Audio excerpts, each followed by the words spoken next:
Hay una idea que casi todo el que estudia el Apocalipsis trae consigo sin cuestionarla, y es la idea de que los 7 sellos representan el punto más alto y más intenso de todo el libro, que los 4 jinetes, los mártires bajo el altar y el cataclismo cósmico del 6º sello son la cumbre de lo que Juan describió en Patmos. Esa idea es comprensible porque los sellos son lo que más se enseña, lo que más se cita, lo que más aparece en las discusiones populares sobre los tiempos finales. Pero es una lectura que se detiene a mitad del mapa y llama destino al punto donde se quedó sin energía para seguir.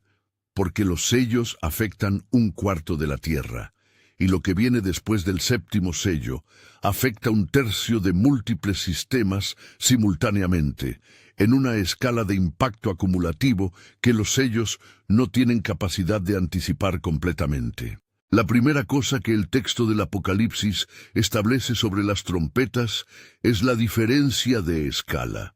Los sellos perturbaron la historia humana. 1/4 de la tierra afectada por guerras, hambre, pestilencia y muerte. Las trompetas no simplemente amplifican esa perturbación al siguiente cuarto. Hacen algo cualitativamente diferente. Atacan los sistemas de la creación misma que sostienen la posibilidad de vida sobre la tierra. La categoría de perturbación cambia. Los sellos afectaron cómo los seres humanos experimentan la historia. Las trompetas afectan los fundamentos biológicos, ecológicos y astronómicos sobre los cuales esa historia ocurre. No es el mismo tipo de problema en mayor proporción. Es un nivel diferente del mismo plan. Si esta exploración de las escrituras profundas está hablando a tu espíritu, si estás buscando un canal donde el Apocalipsis sea tratado con la seriedad y el detalle que el texto merece, suscríbete ahora mismo. Aquí es donde descubrimos lo que Juan vio en Patmos con la profundidad que ese texto demanda. La arquitectura del Apocalipsis es la de una estructura concéntrica que escala en intensidad y en resolución con cada nivel. El 7º sello contiene las 7 trompetas. La 7ª trompeta contiene las 7 copas de Apocalipsis 16. Cada nivel profundiza lo que el nivel anterior describió en sus líneas más gruesas. Lo que los sellos mostraron en trazo amplio, las trompetas lo desarrollan con más detalle. Lo que las trompetas comenzaron, las copas lo terminan. Y lo que las copas completan fue declarado como resultado inevitable desde el trono antes de que el primer sello fuera abierto. El proceso no se va descubriendo sobre la marcha.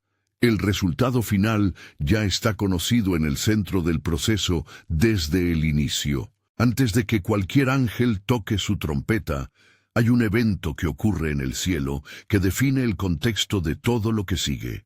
El silencio de media hora, el ángel con el incensario de oro, las oraciones de todos los santos presentadas formalmente ante el trono mezcladas con incienso, y el mismo incensario llenado con fuego del altar y lanzado sobre la tierra.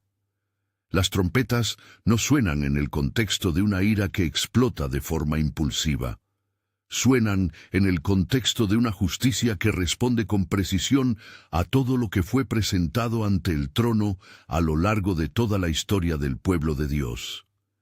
El fuego que cae sobre la tierra cuando las trompetas comienzan es el fuego de la respuesta a cada clamor de ¿hasta cuándo?, que jamás ascendió ante el Señor. ¿Por qué una escala diferente entre los sellos y las trompetas? El texto no lo explica explícitamente con palabras, pero el patrón de las plagas de Egipto en el Éxodo ofrece una clave interpretativa que ningún lector judío del siglo I habría pasado por alto. Las plagas de Egipto escalaron en intensidad con cada negativa del faraón. Las primeras plagas fueron advertencias visibles: el Nilo convertido en sangre, las ranas, los piojos. Las siguientes fueron más destructivas y más personales: Las moscas, la muerte del ganado, las úlceras. Las últimas tocaron dimensiones que las primeras no alcanzaban: el granizo con fuego, las langostas que cubrieron la tierra, las tinieblas que se podían palpar, la muerte de los primogénitos. Cada nivel de plaga asumía que el anterior no produjo el resultado esperado. El Apocalipsis parece seguir esa misma lógica de escalada progresiva. Si esto está tocando algo en tu espíritu ahora mismo, escribe en los comentarios: elijo la fe sobre el miedo. Esa declaración te posiciona del lado correcto de lo que el texto va a revelar en los siguientes minutos. La primera trompeta suena y Juan describe granizo y fuego mezclado con sangre lanzados sobre la tierra. El resultado es específico y cuantificado. 1/3 de los árboles es quemado y toda la hierba verde es quemada. La referencia al granizo con fuego conecta directamente con la 7ª plaga de Egipto en Éxodo 9:24, granizo y fuego entre el granizo muy intenso, cual nunca fue visto en toda la tierra de Egipto desde que fue habitada. Pero la escala del Éxodo afectó a una nación en un periodo específico de su historia. Lo que la primera trompeta del Apocalipsis describe afecta 1/3 de la cubierta vegetal de toda la tierra. Los árboles y la hierba no son solo paisaje.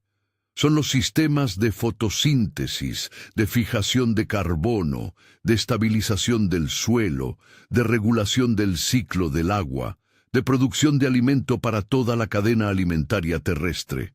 Los bosques del planeta cubren aproximadamente el 31% de su superficie terrestre y son responsables de producir una porción significativa del oxígeno disponible para los organismos aeróbicos. Los pastos y las hierbas cubren otro 40% de la superficie terrestre y constituyen la base alimentaria de la mayor parte de los herbívoros del mundo, que a su vez alimentan a los carnívoros y son la fuente primaria de proteína para una fracción enorme de la humanidad a través de animales de ganado.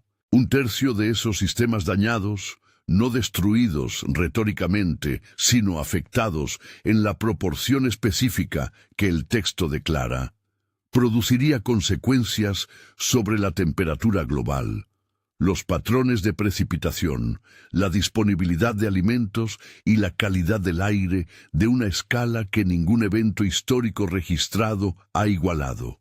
La primera trompeta no es metáfora de perturbación vaga, es el comienzo de la deconstrucción sistemática de los fundamentos que sostienen la vida. La segunda trompeta lanza al mar algo que Juan describe como una gran montaña ardiendo en fuego. El resultado: 1/3 del mar se convierte en sangre, 1/3 de los seres vivos del mar muere y 1/3 de los barcos es destruido. La imagen de la montaña ardiendo en el mar tiene resonancias proféticas del Antiguo Testamento. Jeremías 51:25. Usa el lenguaje de monte destruidor para describir a Babilonia como potencia que destruyó la tierra. Pero en Apocalipsis 8, la imagen es lanzada físicamente al mar con consecuencias ecológicas concretas y mensurables. El mar cubre el 71% de la superficie del planeta. Produce más del 50% del oxígeno disponible para la vida terrestre. Regula el clima global mediante la absorción de calor y la circulación oceánica. Alimenta proteínas a miles de millones de personas y conecta a las naciones a través de las rutas comerciales marítimas. 1/3 de ese sistema afectado simultáneamente es de una categoría diferente a cualquier perturbación que los sellos describieron.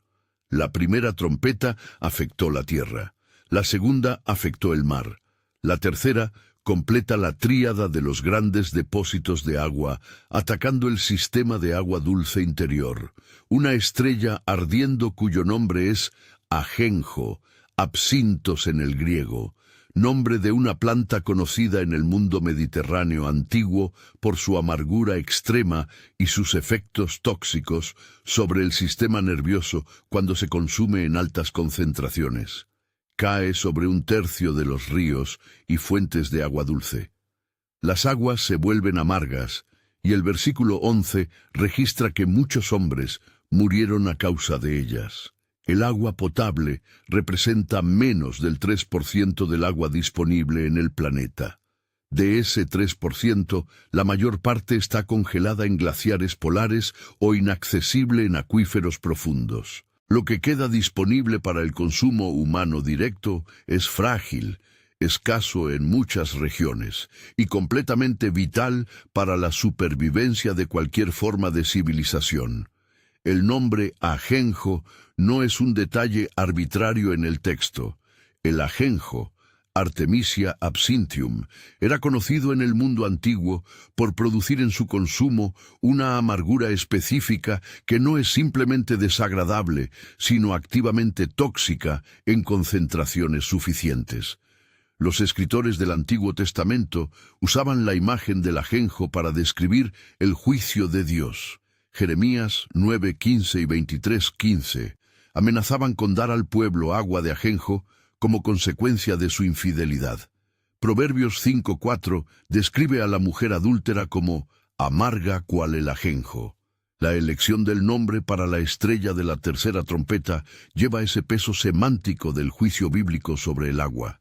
Lo que debería sostener la vida se convierte en lo que la destruye, en proporción específica, de fuente específica. La cuarta trompeta oscurece un tercio del sol, un tercio de la luna y un tercio de las estrellas. El día pierde un tercio de su luz, la noche pierde un tercio de la suya. Amós 8:9 había anunciado: haré que el sol se ponga al mediodía y cubriré de tinieblas la tierra en el día claro.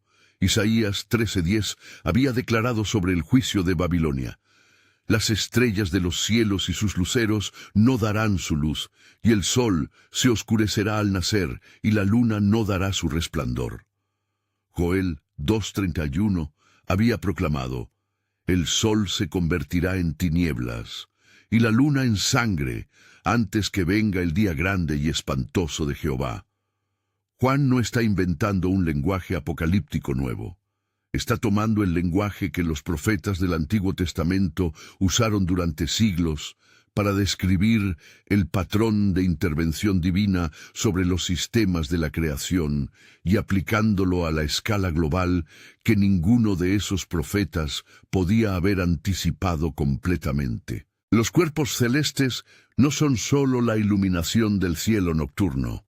Son los reguladores de todos los ritmos biológicos de los organismos vivos que dependen del fotoperíodo, la duración del período de luz, para sincronizar sus ciclos reproductivos, sus migraciones, sus ciclos de crecimiento.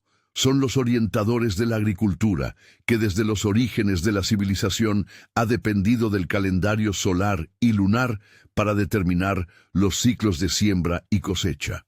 Son los reguladores climáticos que determinan la distribución de energía sobre la superficie del planeta. Un tercio de su capacidad reducida afecta simultáneamente la fotosíntesis, los ciclos agrícolas, los ritmos biológicos de miles de especies y los patrones climáticos que determinan la distribución de precipitaciones. El paralelismo entre las trompetas del Apocalipsis y las plagas del Éxodo merece una atención específica porque no es superficial ni limitado a uno o dos puntos de contacto. Es un patrón que atraviesa toda la secuencia y que revela la intención teológica de Juan al construir el Apocalipsis sobre el lenguaje y las imágenes que el lector judío del primer siglo ya tenía grabadas en la memoria desde la infancia. La primera trompeta, granizo y fuego, corresponde a la séptima plaga del Éxodo, Éxodo 9:24. La segunda y tercera trompetas, mar y agua dulce convertidos en sangre o amargos, corresponden a la primera plaga del Éxodo, Éxodo 7:20-21. La cuarta trompeta, oscurecimiento de los cuerpos celestes, corresponde a la novena plaga del Éxodo, Éxodo 10:21-22.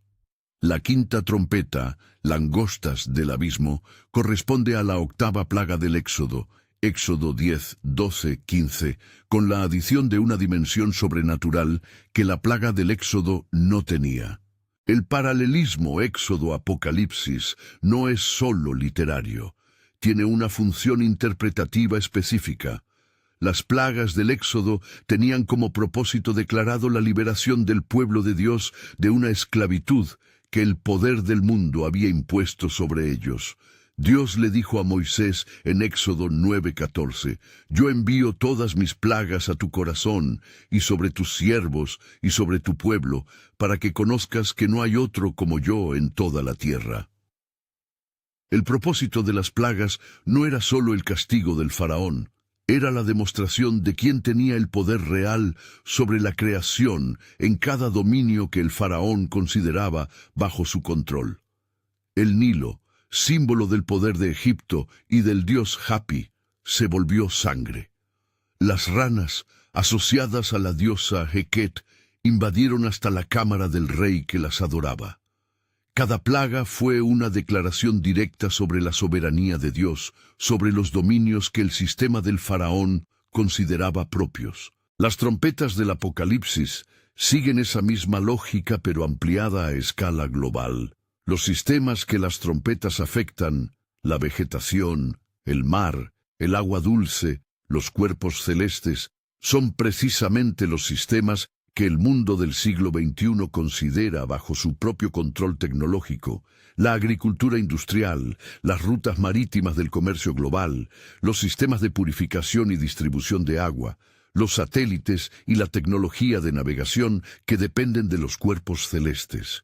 Las trompetas hacen la misma declaración que las plagas del Éxodo, pero dirigida a los sistemas de control que la civilización del tiempo de las trompetas considera propios.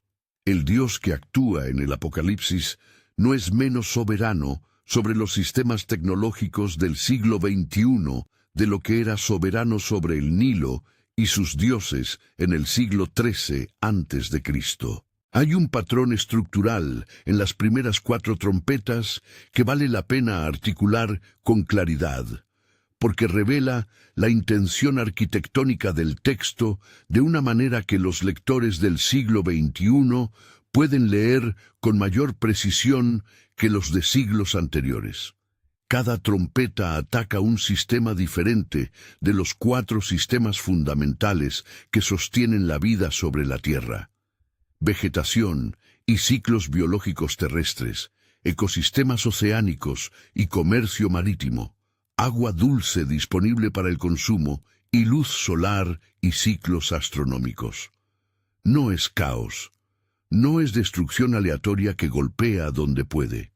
Es una deconstrucción metódica, deliberada y sistemática de los 4 fundamentos de la vida humana en el planeta, y cada uno es afectado exactamente en 1/3 de su capacidad total. Si este contenido está abriendo tu comprensión de lo que las Escrituras describen sobre los tiempos finales, dale like a este video. Cada like ayuda a que esta revelación llegue a alguien que la está buscando ahora mismo, pero todavía no la encontró. Entre la 4ª y la 5ª trompeta, Juan ve algo que no tiene equivalente en los 6 sellos, algo que el texto interpone deliberadamente para señalizar que lo que sigue es de una naturaleza diferente a todo lo anterior. Un ángel vuela por en medio del cielo, en el espacio visible para todos, no solo para el profeta en visión, y proclama con voz fuerte: «¡Ay, ay, ay de los que moran en la tierra, a causa de los otros toques de trompeta que están para sonar!». El triple ay, en el griego guay, guay, guay, es la señal de que las siguientes 3 trompetas son cualitativamente diferentes de las 4 anteriores. Las primeras 4 afectaron los sistemas de la creación. Las siguientes 3 afectarán directamente a los seres humanos. El proceso del Apocalipsis tiene una arquitectura comunicativa incorporada. Antes de cada escalada hay un anuncio público. La 5ª trompeta, el primero de los 3 ayes, abre el pozo del abismo.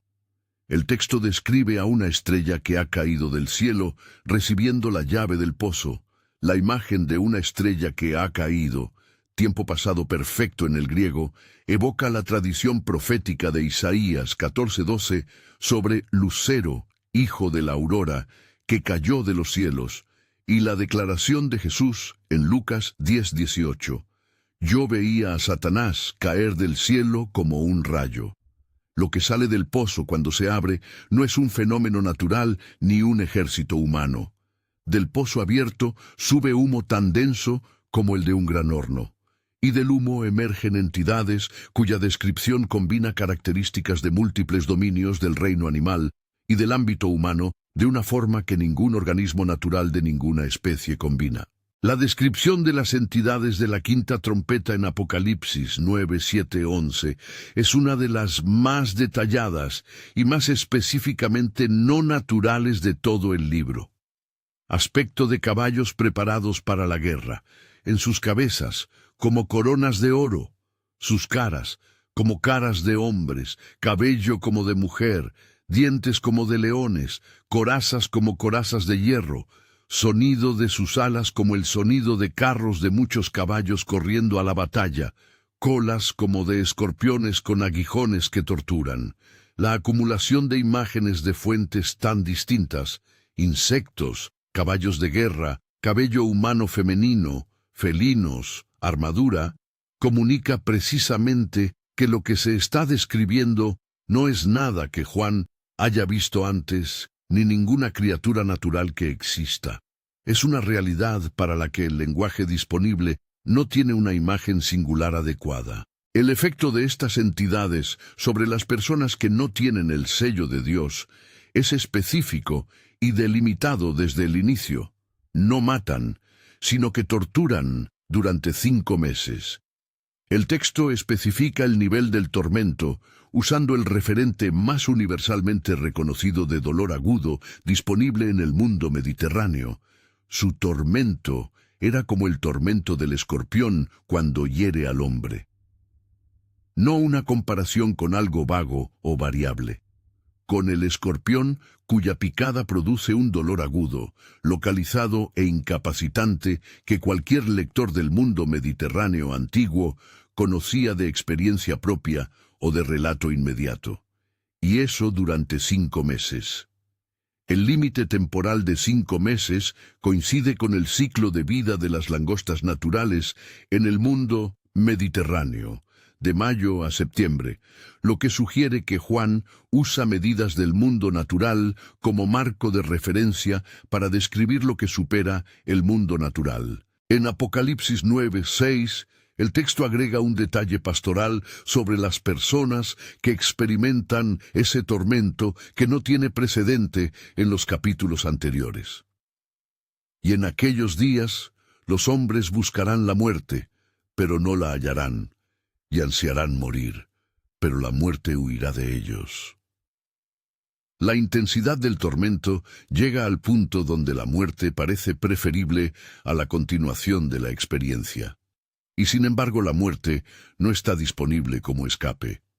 El límite de 5 meses no solo delimita la duración del tormento, también delimita la capacidad de los seres humanos de terminarlo por sus propios medios. El proceso de la quinta trompeta ocurre exactamente dentro de los límites que el Señor del proceso delimitó, sin que ninguna fuerza humana pueda expandirlos ni comprimirlos. El rey que gobierna a las entidades de la quinta trompeta es identificado con 2 nombres, en hebreo, Abadón, destrucción, perdición, y en griego, Apolión, el destructor. Juan da ambos nombres del gobernante del abismo como si quisiera garantizar que ningún lector, sea de formación hebrea o griega, pueda perder la identidad de lo que gobierna lo que acaba de salir. No es un gobernante anónimo, no es una fuerza de caos sin nombre ni identidad. Es el destructor, con nombre propio en 2 idiomas, gobernando un ejército con límite temporal, con objetivo específico y con una misión que termina en el punto exacto que el Señor del proceso delimitó. Incluso el destructor opera dentro de una estructura que no él, sino el Señor del proceso determina. La sexta trompeta, o el segundo ay, libera a 4 ángeles que estaban atados en el gran río Éufrates. La especificidad geográfica es teológicamente cargada de una manera que ningún lector judío del primer siglo podía pasar por alto. El Éufrates es en el Antiguo Testamento la frontera oriental del mundo hebreo, el límite más allá del cual comenzaba lo que Israel conocía como el territorio de sus enemigos históricos más devastadores. De allí vinieron los ejércitos asirios que destruyeron el reino del norte en 722 a.C. De allí vinieron los ejércitos babilónicos que destruyeron Jerusalén y el templo en 586 a.C. El Éufrates es la frontera del juicio que ya vino sobre Israel. Y en Apocalipsis 6, 4 ángeles están atados en ese límite, esperando. La precisión temporal con que están preparados los 4 ángeles del Éufrates es de una especificidad que no tiene precedente en los sellos, que estaban preparados para la hora, el día, el mes y el año, a fin de matar a la tercera parte de los hombres. 4 coordenadas temporales específicas: hora, día, mes, año. El juicio de la sexta trompeta no es oportunista ni improvisado. Fue preparado para un momento exacto, conocido antes de que el proceso comenzara. Los 4 ángeles no estaban atados porque eran una amenaza que debía ser contenida indefinidamente. Estaban atados porque su momento no había llegado todavía. Cuando llegó la hora exacta para la que fueron preparados, la atadura fue quitada. De la liberación de los 4 ángeles del Éufrates procede un ejército cuyo número Juan no estima ni aproxima. Escucha y registra. Y oí su número: 200 millones de jinetes. 200 millones. El número más grande de cualquier ejército mencionado en toda la Biblia, declarado con la certeza de lo que fue oído específicamente, no calculado ni estimado. Los caballos y jinetes de este ejército son descritos con características que combinan fuego, humo y azufre saliendo de sus bocas y colas como serpientes con cabezas que producen daño. El resultado del pasaje de este ejército sobre la tierra es declarado con la misma precisión que el número. Y por estas 3 plagas fue muerta la tercera parte de los hombres: fuego, humo y azufre. 1/3 de la humanidad. Detente en ese número por un momento. Para el año 2026, la población global es de aproximadamente 8.000 millones de personas. 1/3 de 8.000 millones es algo superior a 2.600 millones de seres humanos. Para que ese número tenga un punto de referencia concreto, la Segunda Guerra Mundial, el conflicto más letal en la historia documentada, produjo aproximadamente 75 millones de muertes en 6 años. La sexta trompeta describe algo 35 veces más letal que la Segunda Guerra Mundial en escala. Y eso después de todo lo que las primeras 5 trompetas ya produjeron sobre los sistemas de la creación y sobre las personas.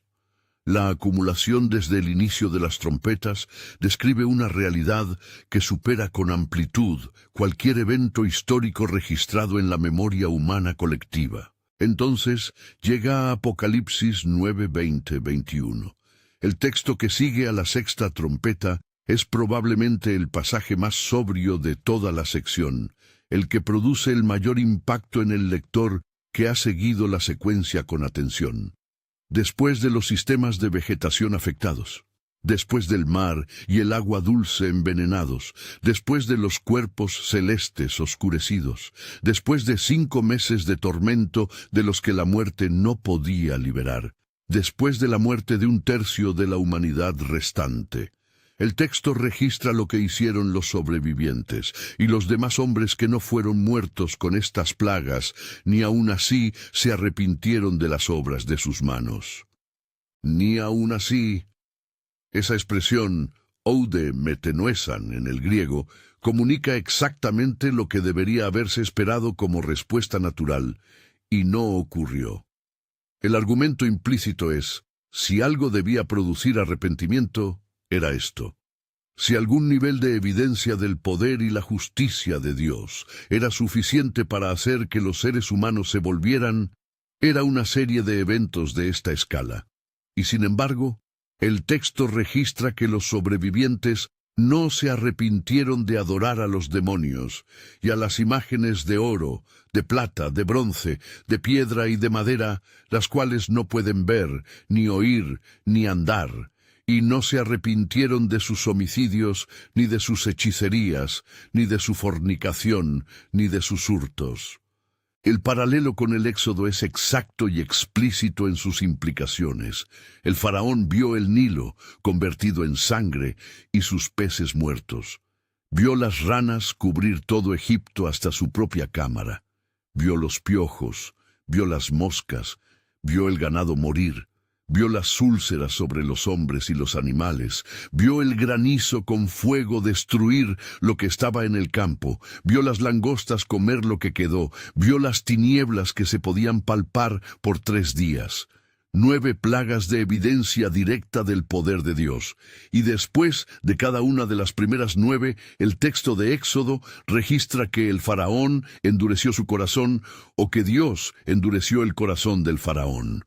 El Apocalipsis 9, 20, 21 muestra el mismo patrón del faraón repetido a escala global, un corazón que tiene la capacidad de mirar la evidencia directa de la intervención de Dios y seguir eligiendo la resistencia. Si has sentido que las Escrituras describen algo que va más allá de lo que la mayoría de las iglesias está explorando, que hay un mapa del tiempo que pocos están siguiendo con la atención que merece, dejé algo para ti en el primer comentario fijado de este video. Es para los que están listos para ir más profundo que la superficie. Este pasaje de Apocalipsis 9, 20, 21 dice algo muy específico al creyente que está intercediendo por personas que parecen impermeables al Evangelio, que han escuchado el mensaje múltiples veces y continúan sin responder. No estás luchando contra un problema de argumentación insuficiente. No es que a ellos les falta información adicional o una formulación más persuasiva del mismo mensaje. Es que el corazón humano, sin la intervención del Espíritu Santo, tiene una capacidad de resistencia ante la evidencia que ninguna cantidad de argumentos externos puede vencer por sí sola. Los sobrevivientes de 6 trompetas tenían más evidencia directa del poder y la justicia de Dios que cualquier persona viva en 2026. Y no se arrepintieron, no por falta de evidencia, por una inclinación del corazón que solo el Espíritu puede transformar. La pregunta que Apocalipsis 9, 20, 21 deja abierta para el lector que la contempla con honestidad es esta. ¿Significa eso que el juicio no sirve para nada? ¿Que Dios actúa sobre los sistemas de la creación y sobre la humanidad en esa escala sin ningún efecto redentor posible?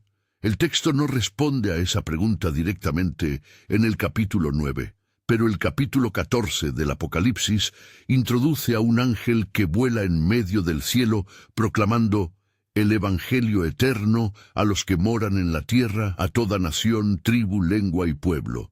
Incluso dentro del proceso de las trompetas y más allá, el Evangelio está siendo proclamado. La dureza del corazón humano ante la evidencia del juicio no clausura la posibilidad de respuesta ante el testimonio del Evangelio. El espíritu que transforma el corazón opera por medios propios que el proceso del juicio no reemplaza ni elimina. Eso tiene consecuencias prácticas para la responsabilidad del creyente en la intercesión. La responsabilidad del creyente es ser fiel en el testimonio, constante en la oración, coherente en la vida que exhibe el carácter del Señor que lo transformó. La responsabilidad de producir el arrepentimiento en el corazón de otra persona no es suya. No puede ser suya, porque la capacidad de transformar el corazón no está en manos humanas. Nunca estuvo. El creyente que entiende Apocalipsis 9, 20, 21 puede dejar de cargar la responsabilidad de los resultados y concentrarse en la responsabilidad que sí le corresponde. Depositar en el incensario lo que el Señor del proceso administrará en el momento que Él determinó. Hay personajes bíblicos que navegaron períodos de juicio colectivo sin quedar destruidos por ellos, y cuya postura ofrece un modelo concreto para el creyente que está viviendo dentro del proceso que las trompetas describen. Noé no fue exento del diluvio. Construyó el arca dentro de la historia que produjo el diluvio, en obediencia a una instrucción que parecía absurda para todos los que lo rodeaban, y navegó sobre las aguas que destruyeron lo que no era su hogar. El diluvio no fue su enemigo. Fue el medio por el cual lo que Dios preservó pasó de un mundo a otro. Noé pasó al otro lado del diluvio porque hizo lo que el Señor le dijo que hiciera dentro del proceso, no porque encontró la manera de escapar del proceso antes de que comenzara. El pueblo de Israel, bajo José en Egipto, no fue exento de los 7 años de hambre que las trompetas del juicio de la naturaleza produjeron sobre toda la región. Vivieron esos 7 años en Gosén, dentro del mismo Egipto que también experimentaba la escasez. Pero había un sistema de provisión preparado de antemano por el Señor del proceso a través de José. 7 años de abundancia almacenados con inteligencia y previsión, que ningún otro pueblo del entorno conocía ni tenía acceso. La postura no fue escape previo al hambre, fue distinción dentro del proceso. El mismo periodo de escasez producía sufrimiento para los que no conocían al Señor del proceso y producía experiencia de la fidelidad de Dios para los que sí lo conocían. Daniel es tal vez el ejemplo más completo y más detallado de esa postura en toda la Biblia.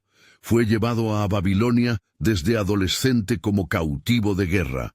No fue exento de Babilonia, fue educado en su sistema, aprendió su lengua y su literatura, fue asignado al servicio de su rey. Babilonia no fue una situación temporal que Daniel esperó que terminara rápido para volver a una realidad más cómoda. Fue su realidad durante décadas, y sin embargo, Daniel 1:8 registra que Daniel propuso en su corazón no contaminarse con la porción de la comida del rey ni con el vino que él bebía. Una decisión interior que ningún sistema exterior podía borrar. En el interior del sistema babilónico, Daniel mantuvo una distinción que el sistema nunca logró eliminar. Esa es la postura que el Apocalipsis propone para el creyente dentro del proceso de las trompetas. El Apocalipsis hace explícita la conexión entre la postura de Daniel y la protección dentro del proceso de las trompetas, cuando la quinta trompeta especifica el límite de sus entidades. Solo a los hombres que no tienen el sello de Dios en sus frentes. El capítulo 7, que Juan insertó entre el 6º sello y el 7º, describió el sellamiento de los siervos de Dios antes de cualquier daño a la tierra, el mar o los árboles.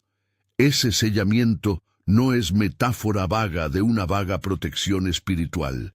En el contexto de la quinta trompeta, produce una delimitación concreta del alcance del tormento. El sello de Dios en la frente del creyente es la señal visible de una relación con el Señor del proceso que tiene consecuencias reales dentro del proceso. La identidad de los sellados en Apocalipsis 7 es desarrollada con 2 imágenes complementarias.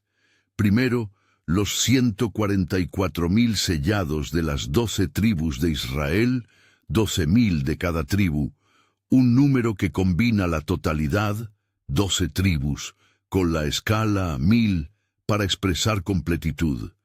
Segundo, una multitud que nadie podía contar, de todas las naciones y tribus y pueblos y lenguas, vestidos con vestiduras blancas, con palmas en sus manos, proclamando salvación delante del trono y del Cordero.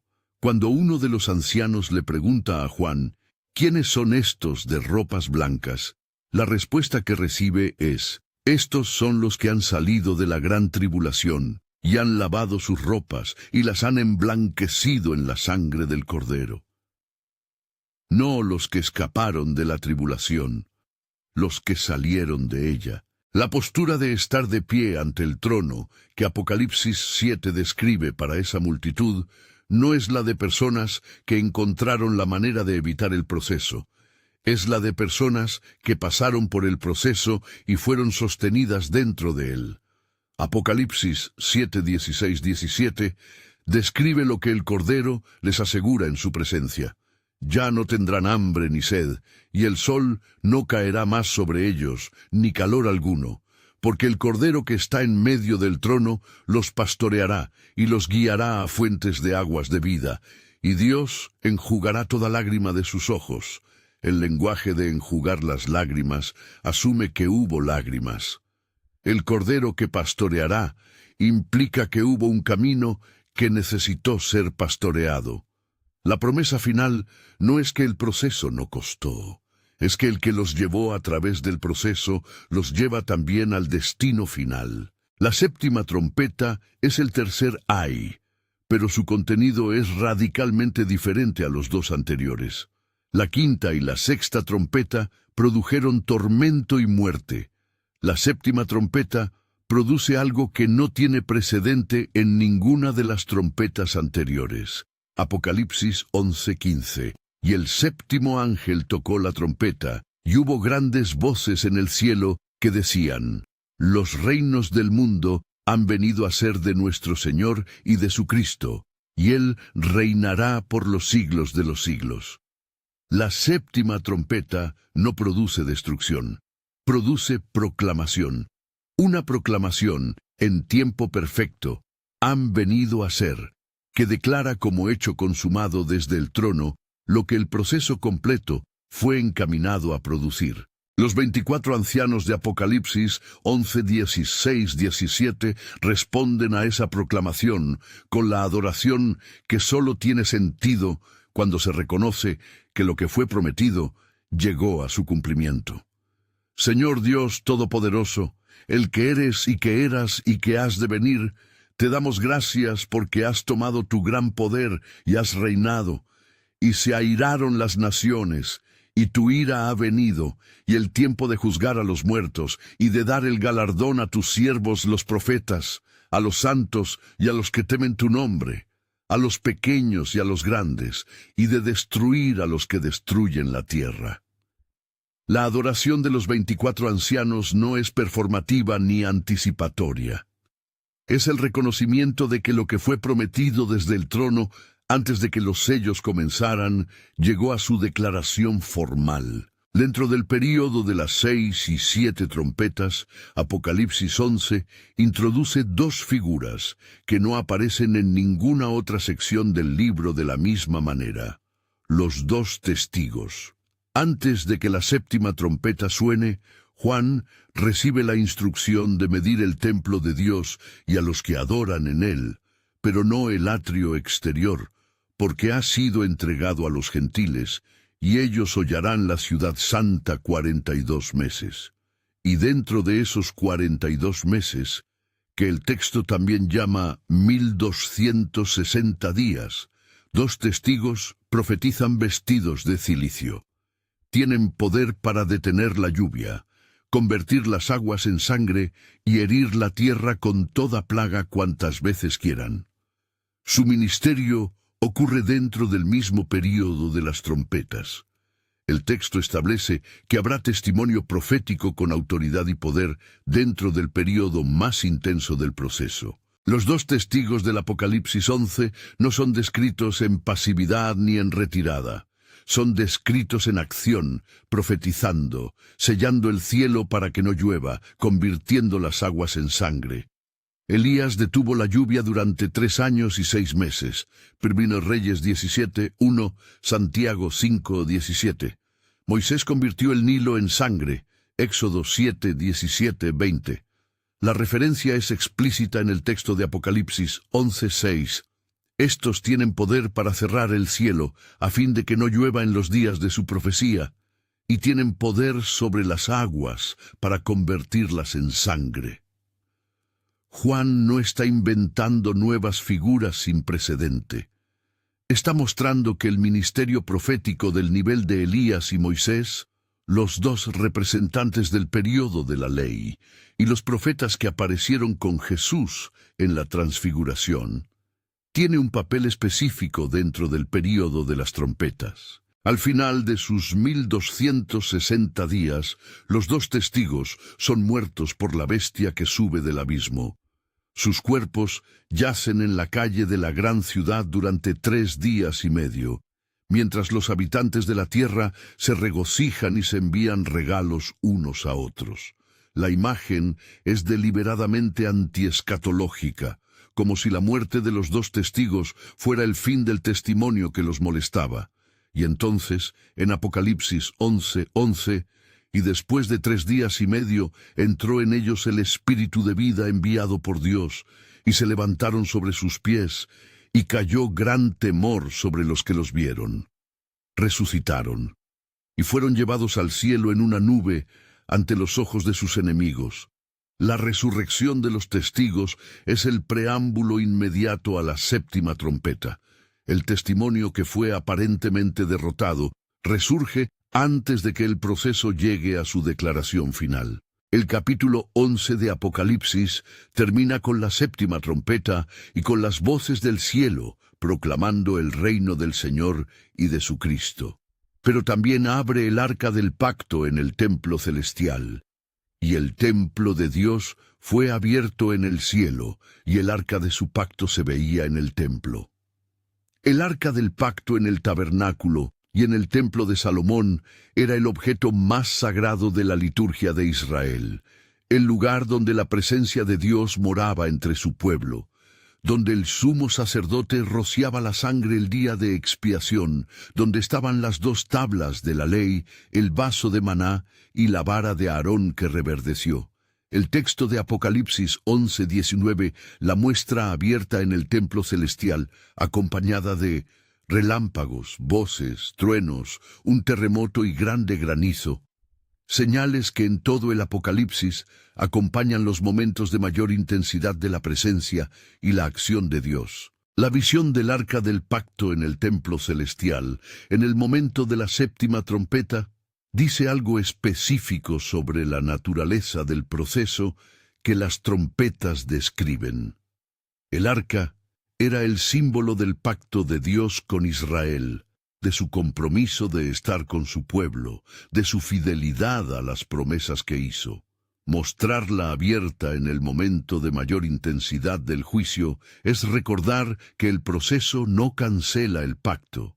El juicio que las trompetas describen ocurre dentro del marco del pacto, no fuera de él.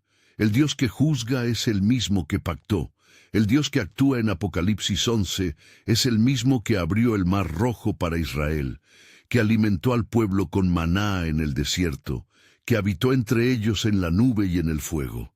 El arca abierta en el templo celestial recuerda que ese Dios no cambió. La serie de los sellos que exploramos en este canal fue la primera capa del proceso que Juan vio en Patmos.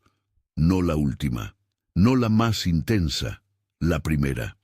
Las 7 trompetas que exploraremos en la próxima serie elevan la escala, agregan resolución al mismo cuadro y revelan dimensiones del plan de Dios que los sellos solo podían insinuar.